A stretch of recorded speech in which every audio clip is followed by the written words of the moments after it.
Headline calm hides real pressure. Core inflation stays sticky. Services keep prices alive. USD KRW flutters near 1400. Markets price dreams. Reality prices discipline. Prepare before volatility tests you.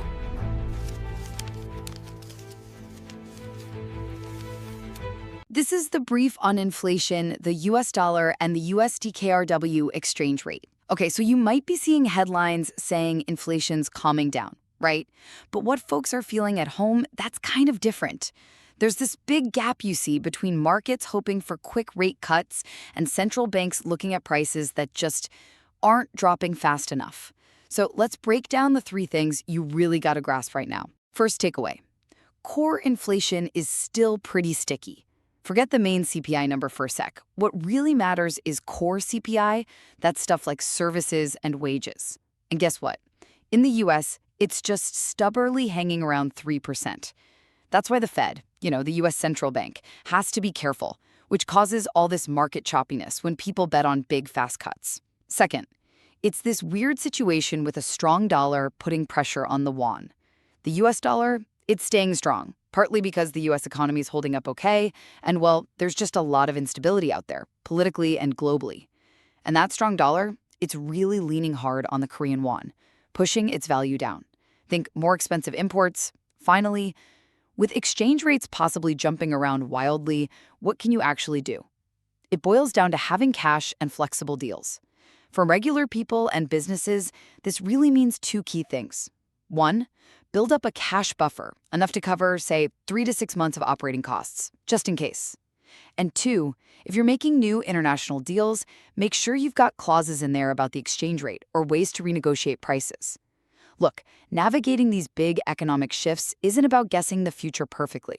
It's about taking these simple steps to prepare yourself now. Welcome back to the Deep Dive. It's a strange feeling these days. You pick up your phone, you glance at the headlines. Yeah, lots of noise about inflation cooling down, markets feeling optimistic. Exactly. You see things like policy success, rate hikes are done. But then, you put the phone down, you look at your actual credit card bill, maybe you need to replace something in the house, or you just do the weekly shop. And reality bites. It really does. Your own wallet is basically screaming, hold on a minute, things still feel really expensive. And that feeling, that gap, that dissonance, really, between the big picture economic story and your day-to-day household reality, that's ground zero for financial risk right now. So today we want to get right to the heart of why that gap exists. We want to find the core reason, the fundamental mechanism, so that truly everyone, from a kid just starting to learn about money to someone managing complex business finances, can grasp what's actually going on. That's the goal. We're diving into some sources today that really force us to separate, let's say, the market narrative, which, let's be honest, is often fueled by hope and reacts to every little blip. Right, the short-term right. From the hard, persistent economic facts. And we're focusing on two key areas. First, that stubbornness of what they call core inflation in places like the US. And second, how that pressure translates directly into our world via the USD KRW exchange rate and the risks involved there. And our mission here isn't just about decoding economic jargon, is it? It's about translating it, making it practical, actionable. Exactly. Because if you understand why the numbers don't seem to match your experience, then you can actually start preparing effectively. It's about seeing the fundamental reality, the essence of being prepared, whether you're running a global supply chain or just figuring out your family budget. And here's the core tension, the real shock that's driving so much market nervousness right now, causing headaches for anyone managing money. You've got the market. Yeah, the market's way ahead of itself sometimes. Right. Aggressively betting on quick interest rate cuts. They expect the central banks, like the Fed, to just pivot on a dime. That's the hypothesis, the hope. But the data, especially that sticky core inflation we mentioned, it tells a very different story. It basically forces the central banks to stay cautious, to keep policy tight for longer than the market wants. And that is the hard fact. Understanding that chasm, that gap between the hypothesis and the fact, That's step one for any kind of financial defense right now. So let's really unpack this stickiness. Okay, so to really get why your budget still feels tight, even when headlines say inflation is falling, we need to look beyond the main number everyone talks about, the headline CPI. Right, the Consumer Price Index. That's the big number you see flashed on the news.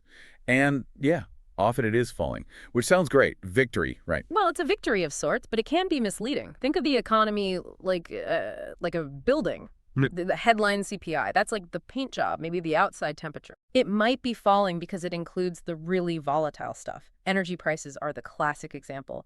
They shoot up with geopolitics, they can fall back down just as fast. Same with some food prices affected by weather, temporary shortages. Things that change quickly. Exactly. They give you temporary relief, maybe make the headlines look good for a month or two, but they don't tell you much about the building's actual structure underneath. That temporary dip is what creates that illusion of victory. So, if the volatile stuff, the paint job, is cooling off, what's keeping the pressure on the structure? What's the underlying issue that central banks, like the Fed, are really worried about? That comes down to core CPI. This is what the Fed focuses on almost obsessively. Core CPI basically takes out those volatile energy and food prices. It's them away. Right. And what you're left with is a clearer picture of the underlying structural inflation pressure. And what makes up most of core CPI? Services and wages. And these are the things that show incredible persistence, or as we're calling it, stickiness. That sticky idea makes a lot of sense. You know, once your local mechanic raises their hourly rate, or childcare costs go up, or you see healthcare prices rise, they almost never come back down, do they? Unless things get really bad economically. Almost never. And wages are the ultimate sticky factor. They're the biggest input cost for most services. Makes sense. Once workers manage to get pay rises to catch up with past inflation, which is perfectly understandable, those higher wages become a permanent cost increase for businesses. Which they then have to pass on. They have to pass it on in their prices, which then fuels the next round of inflation pressure. It's this stubborn feedback loop. And the data we're looking at concerns it. U.S. core CPI is still stuck, stubbornly hovering around, say, the 3% to 3.5% range. Okay, 3%. Now, that might sound way better than the 8% or 9% peaks we saw maybe a year or two back. But why is that 3-ish% still such a deal breaker for the Federal Reserve? Why can't they just say good enough and start cutting rates? Because their main job, their core mandate, is price stability. And they define that as getting inflation back down to 2% over the long term. They're also laser-focused on inflation expectations. What people think inflation will be in the future. Exactly. If they ease off policy before inflation is clearly heading back to 2% and staying there, two big risks pop up. First, people start thinking, okay, maybe 3% or 4% inflation is the new normal. They start building that into their wage demands, into long-term contracts. And it becomes a self-fulfilling prophecy. Precisely. Once that belief sets in, it's incredibly hard to break without causing a really painful recession. Right. Second, monetary policy takes time to work. There are lags, maybe 12, even 18 months sometimes. So if the Fed starts cutting rates now while core CPI is still sticky at 3%, they're basically signaling that 3% is okay. They run the risk of that service inflation flaring up again later, forcing them to reverse course and hike rates again. Which would be disastrous for their credibility. Hugely damaging. Politically, economically. They'd much rather endure the pain of keeping policy tight now to make absolutely sure inflation is dead and expectations are anchored at 2%. That persistent 3% stickiness, it basically ties their hands. Okay, and this is where it becomes super critical for everyone listening, especially if you're managing assets or watching currency markets.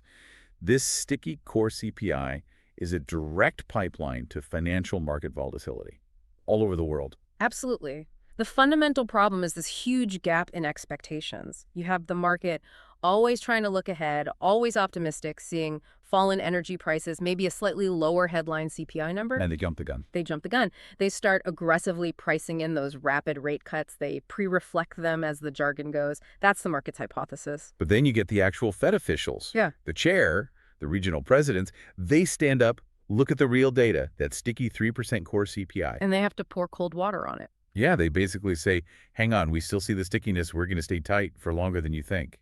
And that statement, based on the uncomfortable fact of persistent inflation, just crashes head-on into the market's rosy hypothesis. And boom. Boom, you get sharp sudden market reactions. Bond yields suddenly jump up because the easy money soon idea gets punctured. Stocks wobble. And currencies, which are super sensitive to interest rate differences between countries, react violently. This is why the forecasts seem to change every other week. So to really grasp this, to get to that fundamental reality we talked about, Yeah. you need to hold on to three key takeaways from what we're seeing. First, understand those lingering structural effects of core CPI.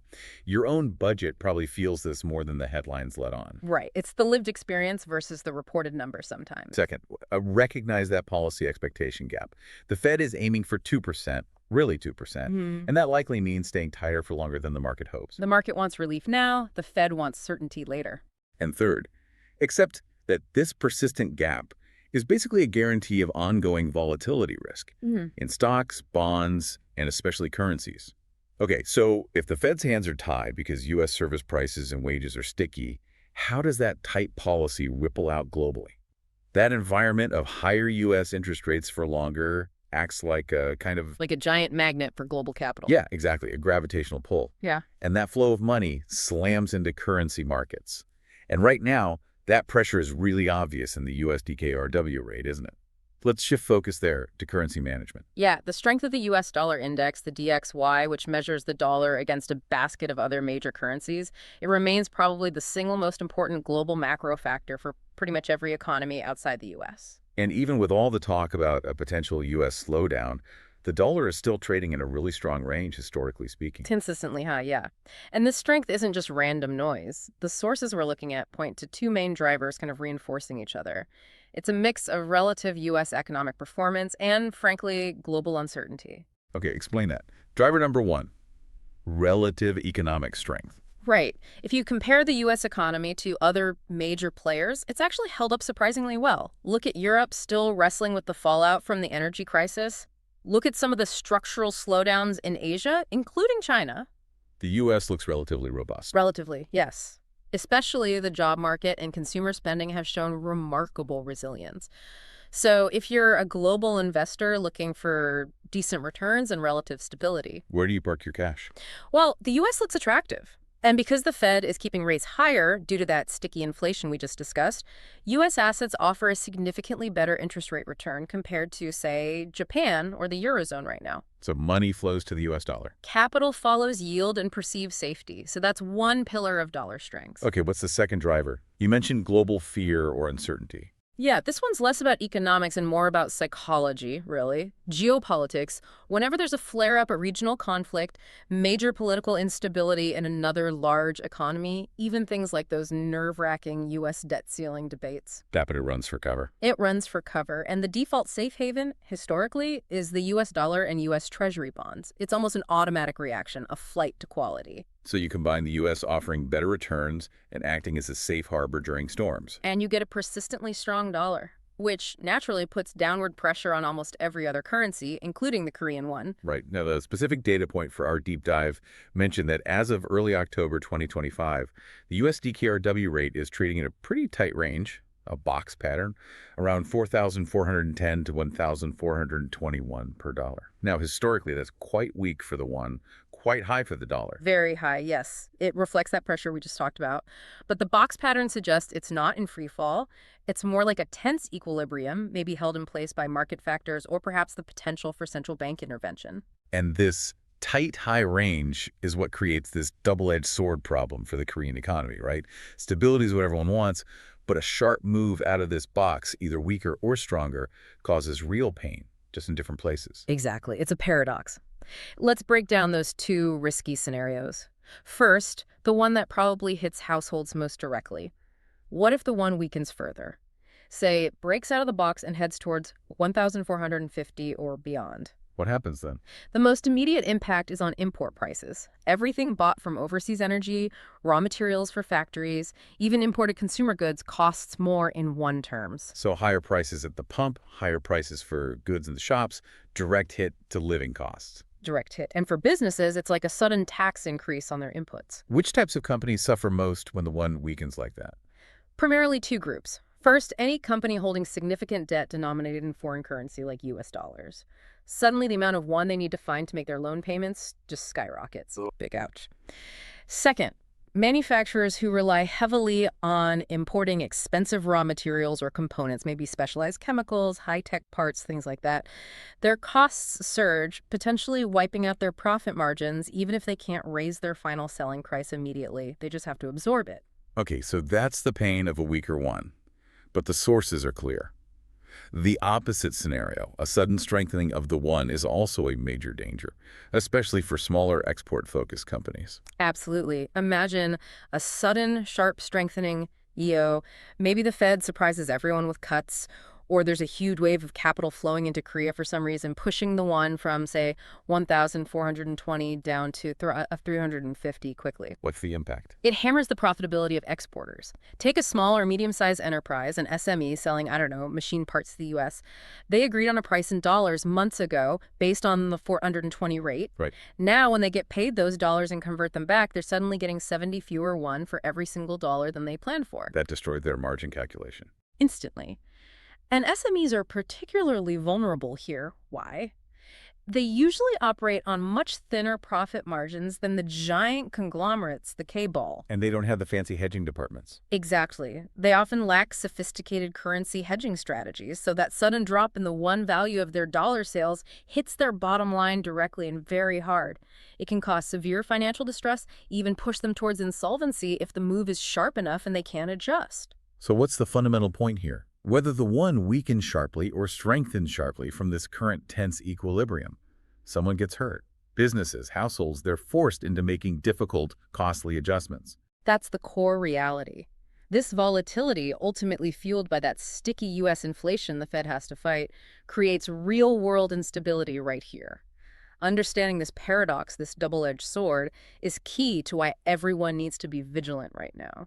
So, given we're stuck in this tight box around 1,421, perhaps the most crucial thing from a risk management perspective isn't just coping with the current high dollar rate, it's actually preparing for the other side of the coin, that sudden, sharp reversal. The sudden strengthening of the won. Exactly.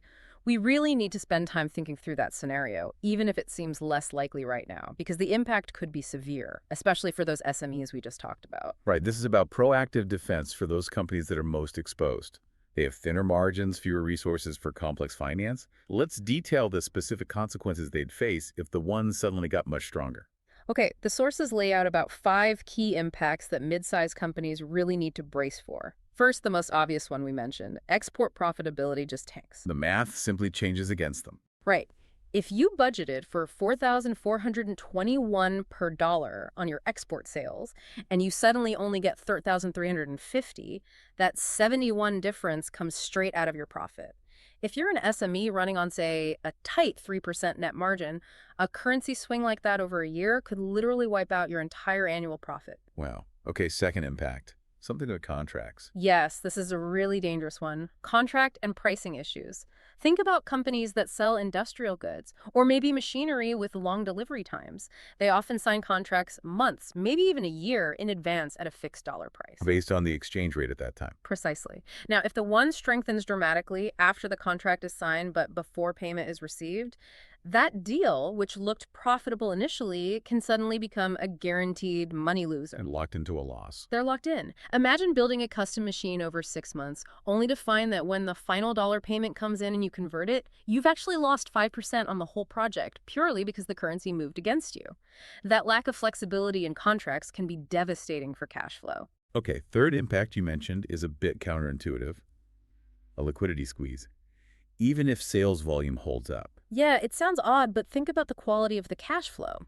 The company might still be shipping the same number of units, so the top-line revenue in dollars looks okay, but when those dollars are converted back into won, they get fewer won than expected. Exactly. And they still have to pay their staff, their local suppliers, their short-term debts in won. So even with stable sales volume, the actual won cash coming in is lower than budgeted.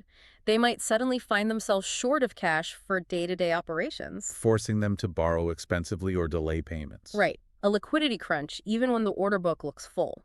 Okay, but you mentioned a flip side earlier.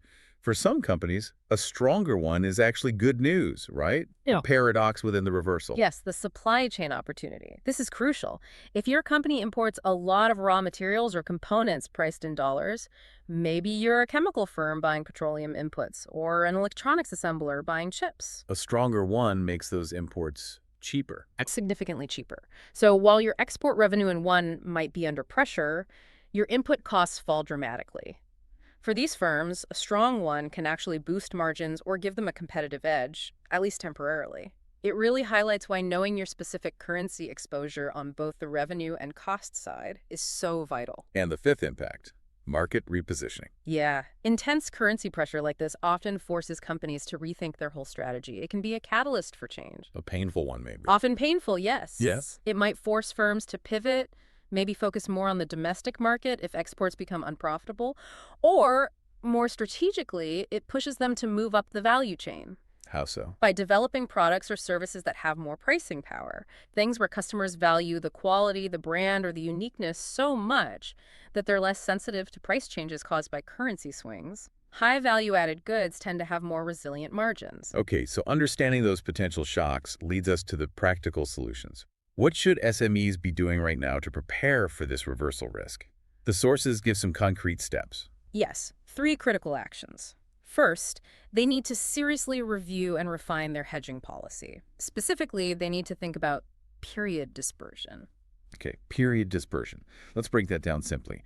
What does that mean for, say, a factory owner who's focused on production lines, not financial markets? Right. Hedging, basically, is using financial tools like forward contracts to lock in an exchange rate today for a transaction, is happening in the future, like getting paid for an export shipment in 3 months. So you fix the rate. You fix the rate. Okay. Now, basic hedging might be locking in 100% of your expected March revenue at today's rate, say 1,420.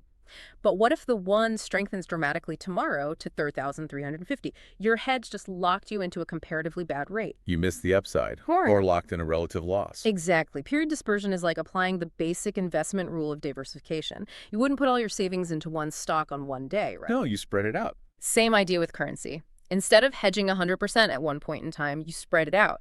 Maybe you hedge 30% of your expected revenue for the next 3 months now, then maybe another 20% for the 3 months after that, and you leave, say, 50% unhedged, or hedge it later. So you're not putting all your eggs in one basket, date-wise or rate-wise. Precisely. You diversify your currency contracts across different time periods, maybe different rates. It smooths out the risk. It prevents one single bad hedge decision from crippling the company if the currency moves sharply against you. SMEs need to look at their current hedging, if they do any, and make sure it's dispersed, not overly concentrated. Makes sense. What's the second action step? This one sounds more operational. Yes, contract clause review. This is fundamental. If you're signing new export deals today, especially long-term ones, you must build in protection against wild currency swings. Like escape hatches. Sort of, more like pre-agreed adjustment mechanisms. Every new contract, and ideally renegotiate existing ones if possible, should include specific currency clauses. What would that look like? For example, a clause might state something like, if the USD KRW exchange rate moves by more than, say, 5% or whatever percentage is agreed from the rate at the time of signing, both parties agree to renegotiate the contract price in good faith. So it sets a trigger point for discussion. Exactly. It sets a threshold. It prevents one side from suffering catastrophic losses due to unforeseen currency moves while still allowing for normal market fluctuations. It institutionalizes a safety net. It's just good business hygiene in volatile times. Okay, vital. And the third step. This sounds familiar. It is. It applies to everyone. Build a liquidity buffer. Cash is king, or maybe oxygen is a better analogy, in volatile environments. Especially for SMEs. Especially. The sources strongly recommend securing enough operational funding now. For SMEs, the target should be holding a minimum of 3 to 6 months worth of operating expenses in readily accessible funds. Why is that buffer so critical? Because it gives you breathing room. If you face a sudden cash flow shock, maybe from that currency reversal wiping out margins, or a big customer delaying payment, that buffer allows you to keep operating. You can pay salaries, pay suppliers, service your debts without having to resort to desperate measures. Like panic selling assets or laying off key staff. Exactly. Cash buys you time. Time to adjust your strategy, time to renegotiate contracts, time for the market to potentially settle. It's fundamental preparation. Okay, we started by trying to get to the fundamental reality of economic risk, understanding that gap between headlines and experience. Now, let's shift from just analyzing the problem to talking about concrete actions. And not just for self-preservation, right? The sources hint at a broader sense of community resilience. That's a really important point. It's about moving beyond just me and thinking about us. How can we build collective strength? Small, coordinated steps across households and businesses can create a much stronger overall financial shield for the local economy against these global shocks. It's about practical, almost ethical preparation. So let's break this down into levels. Level 1, what can individuals and households do? The personal action mission to build that shield against volatility from sticky inflation and currency swings. Okay, first things first, it echoes the business advice. Emergency cash. That liquidity buffer is non-negotiable. Aim for 3 to 6 months of essential living expenses tucked away safely. This is your personal shock absorber. Absolutely. Without it, every market wobble, every unexpected price jump becomes a potential crisis for your family.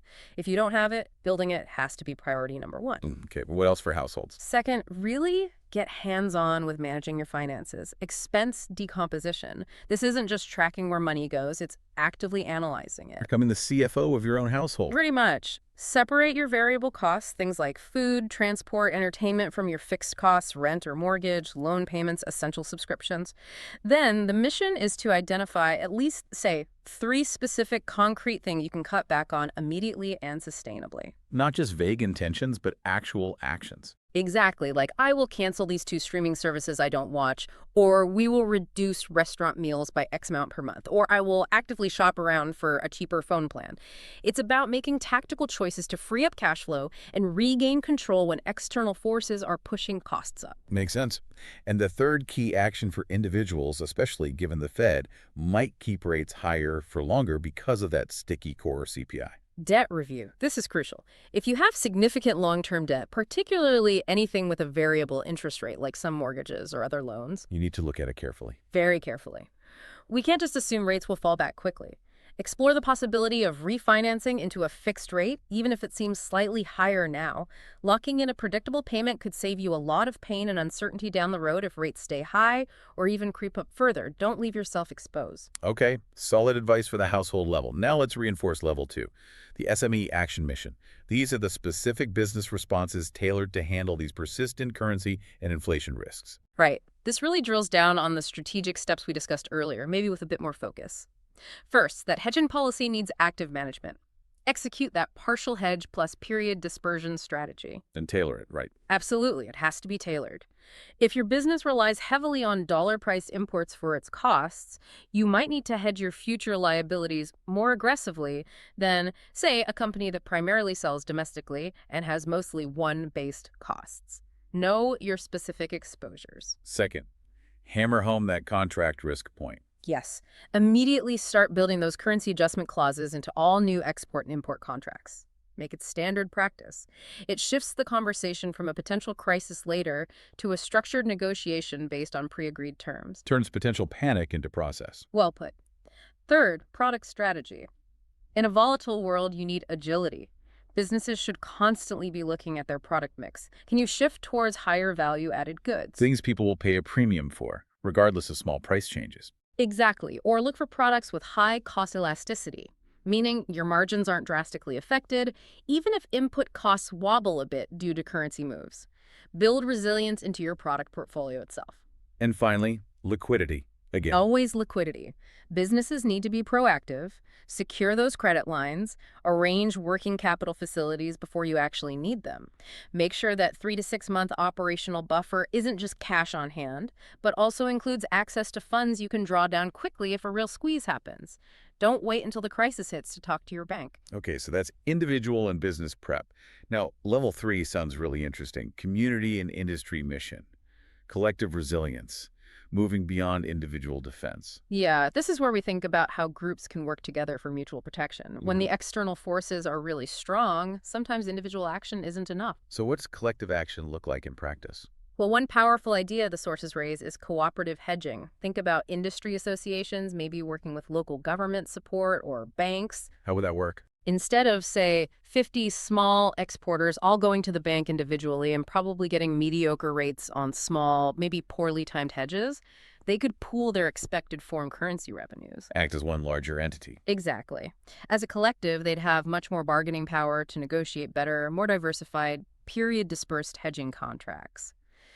The volume dramatically reduces the cost and risk for each individual small firm. It's sharing the burden and the benefit. That makes a lot of sense. What about on the cost side? Similar idea. Joint purchasing models. If many firms in a local area or industry rely on the same imported raw materials, they could pool their purchasing orders. Bulk buying, essentially. Bulk buying, yes. Using their collective volume to negotiate better prices from suppliers, potentially offsetting some of the cost increases from a weaker one. It's another practical way mutual support can translate directly into protecting margins. And the final piece of this collective approach, you mentioned education earlier. Yes, and this ties back directly to our goal today, helping everyone understand the fundamental reality. Organizing targeted, practical workshops on financial literacy, currency risk management, hedging basics, specifically for SME owners and managers within a sector or region. Because many are experts in their trade, but not necessarily in finance. Precisely. Sharing knowledge about these L1, L2, and L3 checklists, making sure everyone understands the risks and the tools available that raises the resilience of the entire community. It ensures preparedness isn't just for the big players, but becomes part of the ecosystem. Collective strength through shared understanding. #tag outro. So we've covered a lot of ground today in this deep dive. We started with that core problem, the stickiness of U.S. inflation forcing the Fed to stay cautious. We trace how that creates pressure and volatility in the USD KRW exchange rate, leading to that tricky box situation. Yeah, the double-edged sword. Exactly. And then we moved into practical solutions, those detailed checklists for individuals, for SMEs focusing on reversal risk, and even for communities working together. And I think the central theme that kept coming up is, don't just react to the headlines. Understand the underlying reality, the fundamentals, because small, deliberate preparation now. Like building that cash buffer, reviewing those contracts, thinking about period dispersion. Right. Those small steps can prevent major pain later. That gap between market hopes and economic facts is the source of risk right now. And the only thing you can truly control is how prepared you are. Absolutely. And today we focused a lot on the defensive side, building that shield, managing the risks. But as you know, the source material also points towards thinking offensively. Survival is essential, but ultimately businesses need to thrive. That's a great point. So what's next? Well, our next deep dive could explore exactly that. Looking at financial models based on bullish scenarios, as the source puts it. How can businesses potentially use this volatility or position themselves for opportunities that arise from it? We could dig into some actual numerical simulations. Turning defense into offense. That sounds like a necessary next step. For today, though, the call to action is simple. Take at least one thing from the checklist we discussed and start applying it. Maybe it's calculating your emergency fund goal. Maybe it's initiating that conversation about contract clauses. Maybe it's just talking to others in your industry about collective action. Don't wait. The time to prepare is definitely now. Indeed. Thank you for joining us for the deep dive. Go out there and apply the fundamental reality you've learned today. 인플레이션이랑 원달러 환율, 요즘 어떤지, 또 그래서 뭘 봐야 하는지 핵심만 빠르게 알려드릴게요. 요즘 뉴스 보면 물가 얘기, 환율 얘기 많잖아요. 근데 이게 실제 우리 생활이랑 회사들엔 어떤 의미인지, 특히 지금처럼 달러가 비쌀 때 뭘 점검해야 하는지 그 핵심을 빠르게 짚어볼게요. 첫째, 인플레이션.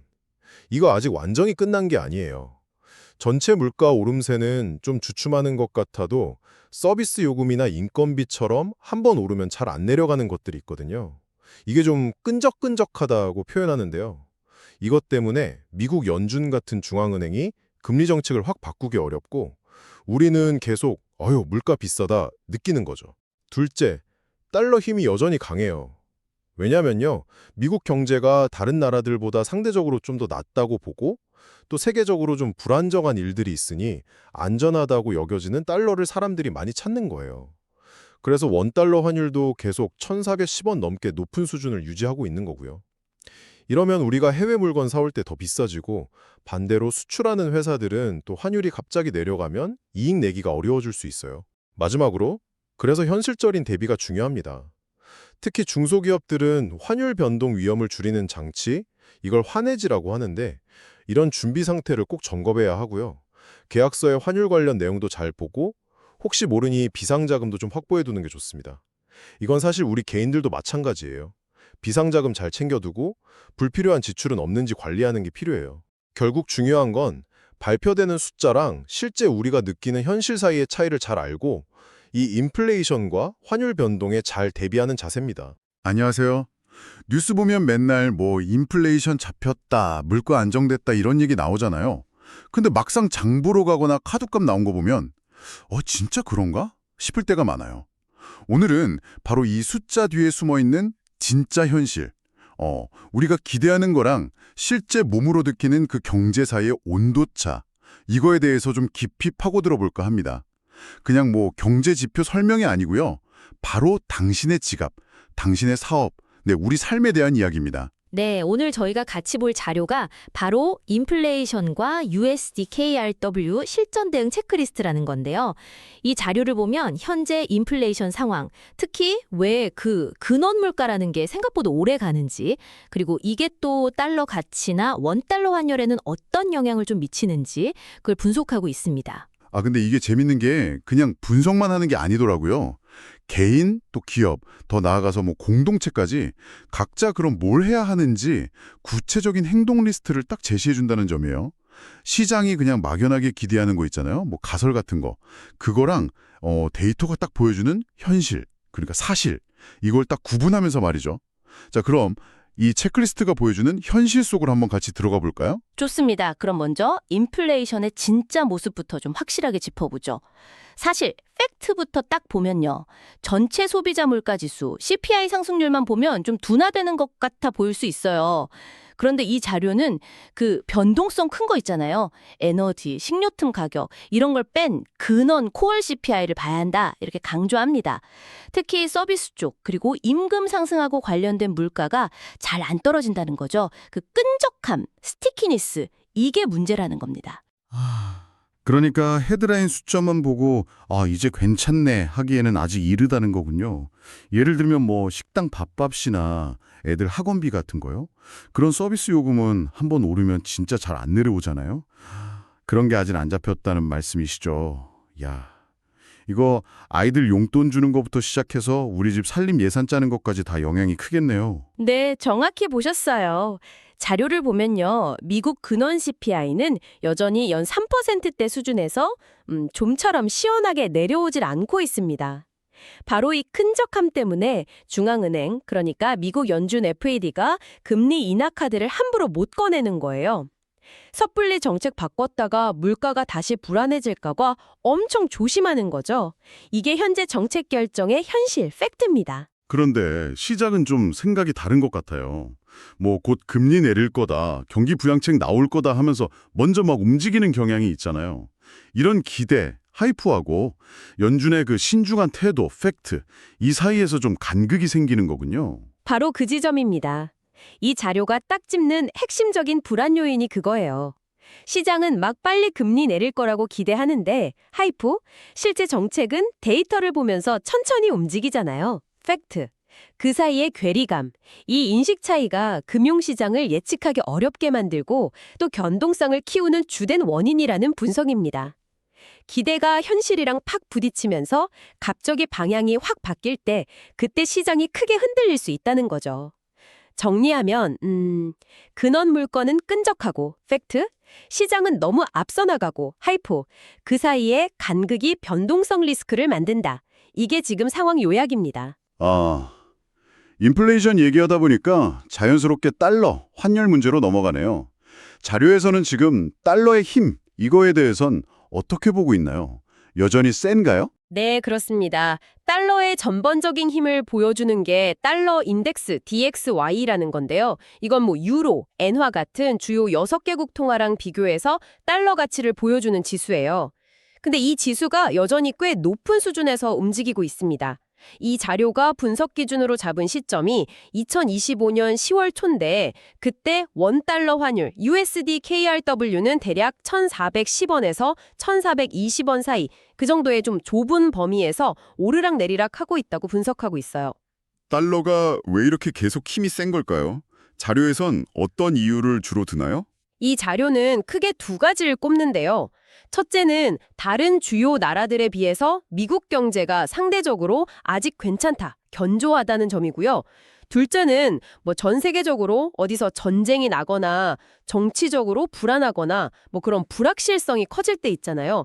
그럴 때 안전자산이라고 생각하는 달러로 돈이 몰리는 현상, 이 두 가지 요인이 같이 작용하면서 달러 강세를 계속 떠받치고 있다, 이렇게 보고 있습니다.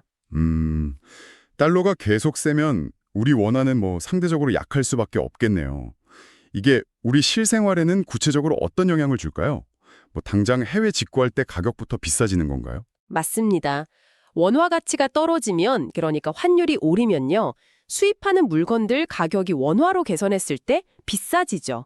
해외 직구 당연히 그렇고요. 또 원유나 다른 원자재처럼 우리가 수입 많이 하는 것들 있잖아요. 그런 것들 가격이 오르면서 결국 국내 물가 전체를 끌어올리는 압력이 됩니다. 생활비 부담이 커지는 거죠.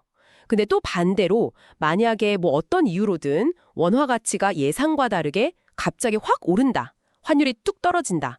그러면 또 수출하는 기업들이 가격 경쟁력이 떨어져서 힘들어질 수 있어요.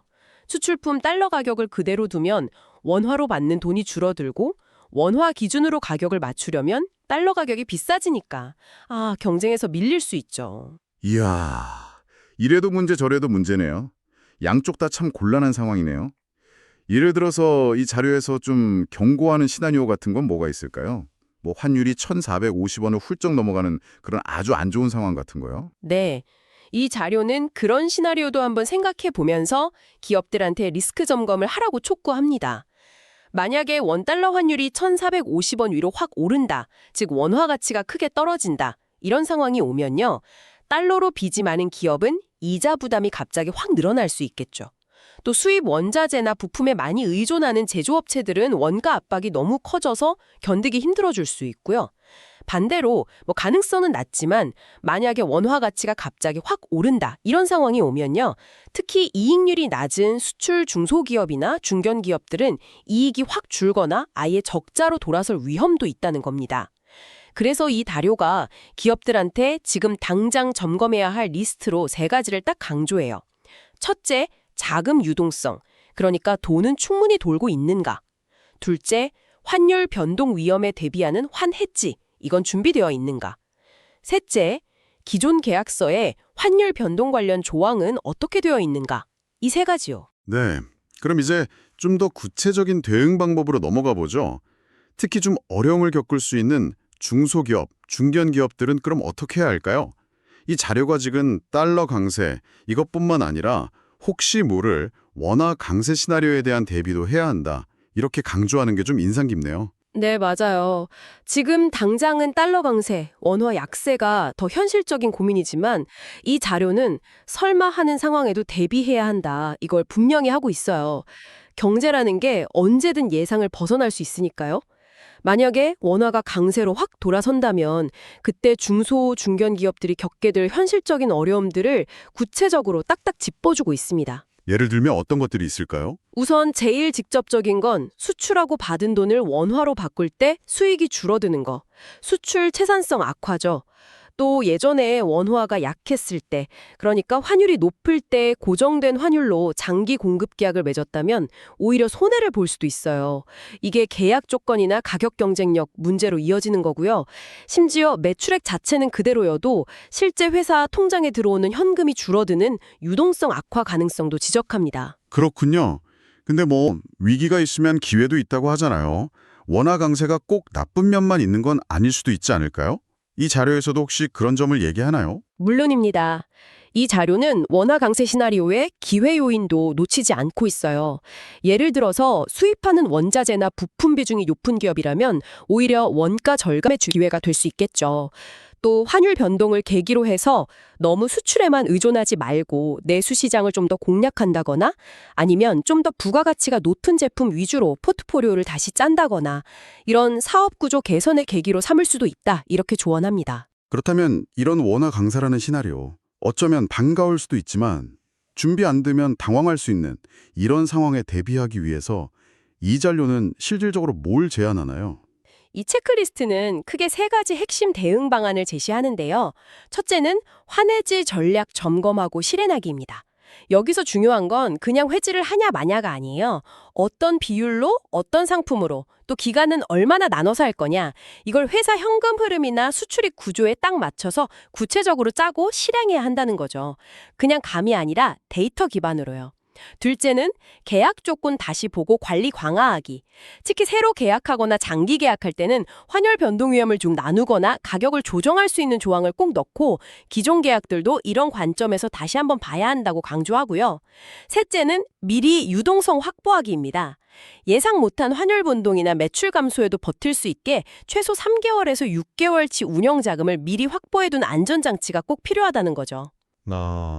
말은 참 쉬운데 특히 자금 사정이 그렇게 넉넉하지 않은 중소기업 입장에서는 당장 돈 들어가는 환해지나 여유자금 확보가 좀 부담스러울 수도 있을 것 같거든요. 이 자료가 제시하는 체크리스트, 이게 정말 현실적으로 가능할까요? 네, 좋은 지적이세요. 이 자료도 그 점에 알고 있는 것 같아요. 그래서 거창한 계획보다는 지금 당장 할 수 있는 것부터 시작해라. 이걸 강조하는 것 같습니다. 예를 들어서 수출 물량 100% 다 해지하는 게 부담스럽다. 이러면 회사 현금 흐름 보고 감당 가능한 범위에서 일부만 해지를 시작하거나 아니면 만기가 다른 선물한 계약을 써서 시점을 좀 나눠보는 거죠. 유동성 확보도 마찬가지예요. 갑자기 큰돈 마련하기 어려우면 기존 거래은행하고 신용 한도나 운전자금 대출 조건을 미리 좀 터놓고 얘기해두는 것만으로도 비상시에 큰 도움이 될 수 있다는 거고요. 핵심은 완벽한 대비 이거보다는 현실적인 첫걸음을 떼는 거, 여기에 있는 것 같습니다. 자, 그럼 이제 분석을 넘어서 실천으로 가볼 시간인 것 같습니다. 이 자료의 진짜 중요한 부분이 바로 여기 같아요. 그냥 상황 진단만 하는 게 아니라 개인, L1, 기업, L2, 그리고 우리가 속한 공동체나 업계, L3 차원에서 각자 뭘 해야 하는지 구체적인 실행 미션을 딱 제시하고 있다는 점이에요. 마치 건강검진 받고 나서 운동 처방전 받는 그런 느낌이에요. 맞습니다. 이 자료는 세 가지 레벨로 미션을 제안하는데요. 먼저 개인 미션, 레벨 1입니다. 이건 우리 모두한테 해당되는 기본적인 재정 방어 전략이죠. 첫째, 예상 못한 소득 감소나 지출 증가에 대비해서 최소 3개월, 길게는 6개월치 생활비 정도의 비상자금을 마련하는 것. 둘째, 가계부를 좀 꼼꼼히 들여다보고 고정지출이랑 변동지출을 딱 구별한 다음에 줄일 수 있는 항목 3가지 이상 찾아서 실제로 절약을 해보는 것. 아이들한테 용돈 교육하듯이 우리 스스로한테도 필요한 과정이죠. 셋째, 주택담보대출 같이 장기 부채가 있다면 지금 금리 상황 보고 더 유리한 조건으로 갈아탈 수 있는지 리파이낸싱, 이걸 적극적으로 알아보는 겁니다. 개인 차원의 노력이 기본이 되어야 한다는 거군요. 그럼 중소 중견기업 미션 레벨 2, 이건 어떤 내용인가요? 앞에서 얘기한 내용하고 좀 연결되겠네요. 네, 기업 차원에서는 조금 더 전략적인 접근이 필요하죠. 이 자료가 제안하는 핵심 미션은 이렇습니다. 첫째, 회사 매출 구조, 수출이 많은지 내수가 많은지 하고 비용 구조, 수입 원자재 비중 같은 거, 이걸 잘 분석해서 부분 해지 플러스 기간 분산 형태의 맞춤형 환해지 전략을 짜고 실행하는 것. 둘째, 새로 수출 계약할 때는 환율 변하면 가격 다시 얘기할 수 있다는 조항을 기본으로 넣는 것. 셋째, 단순히 싸게 파는 경쟁만 하지 말고 환율 변동에 좀 덜 민감한 고부가가치 제품이나 서비스를 개발하거나 내수시장 비중을 늘리는 식으로 사업 포트폴리오를 좀 다양하게 가져가는 노력. 마지막으로 금융기관하고 관계를 잘 유지해서 필요할 때 운전자금을 잘 빌릴 수 있도록 신용등급 관리하고 대출 한도 확보에 신경 쓰는 것. 이런 것들입니다. 마지막으로 공동체 업계 미션 레벨 3, 이게 좀 흥미로운데요. 개별 기업 10만으로는 좀 부족한 부분을 같이 해보자는 그런 의미로 들리는데요. 어떤 아이디어들이 나왔나요? 네, 이 자료는 개별 기업 노력만으로는 한계가 있다는 걸 알고 협력의 중요성을 강조합니다. 예를 들어 비싼 위험에 처한 같은 업계 기업들이 모여있는 산업협회나 클러스터, 아니면 지자체랑 협력해서 공동 환해지 폰트 같은 걸 만들거나 원자재나 부품을 대량으로 공동 구매해서 비용을 낮추는 방안을 찾아볼 수 있다는 거죠. 또 개별 중소기업이 자체적으로 하기 힘든 환리스크 관리 전문가 교육이나 최신 금융정보 세미나 같은 거 있잖아요. 이런 걸 협회나 조합 차원에서 같이 기획하고 지원해서 업계 전체의 대응 능력을 높이는 노력도 중요하다. 이렇게 제안합니다. 혼자는 힘들어도 같이 하면 가능하다는 거죠. 듣고 보니 정말 중요한 건 이 체크리스트들을 보면서 아, 그렇구나.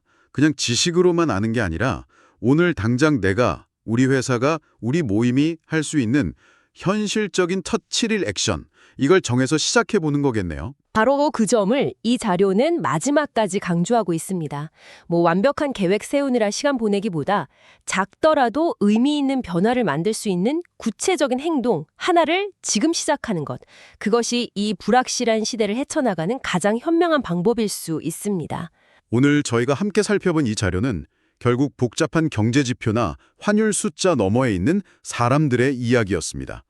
개인의 살림살이, 기업의 생존, 그리고 공동체의 지속 가능성, 인플레이션이나 환율이라는 이 거대한 파도 앞에서 우리가 할 수 있는 건 그 파도의 원리를 이해하는 것과 동시에 그 파도 속에서 서로 손잡아주고 같이 나아갈 방법을 찾는 노력이라는 생각이 드네요. 맞습니다. 경제 현상을 냉철하게 분석하는 머리도 중요하지만 그 영향 아래 살아가는 우리 자신과 이웃을 돌아보는 따뜻한 마음, 그리고 함께 지혜를 모으는 그런 공동체적인 접근이 그 어느 때보다 필요한 시점이라고 생각합니다. 오늘 제시된 개인, 기업, 공동체 차원의 다양한 체크리스트 중에서 지금 당신이 이거 하나는 내가 해볼 수 있겠다 싶은 것은 무엇인가요?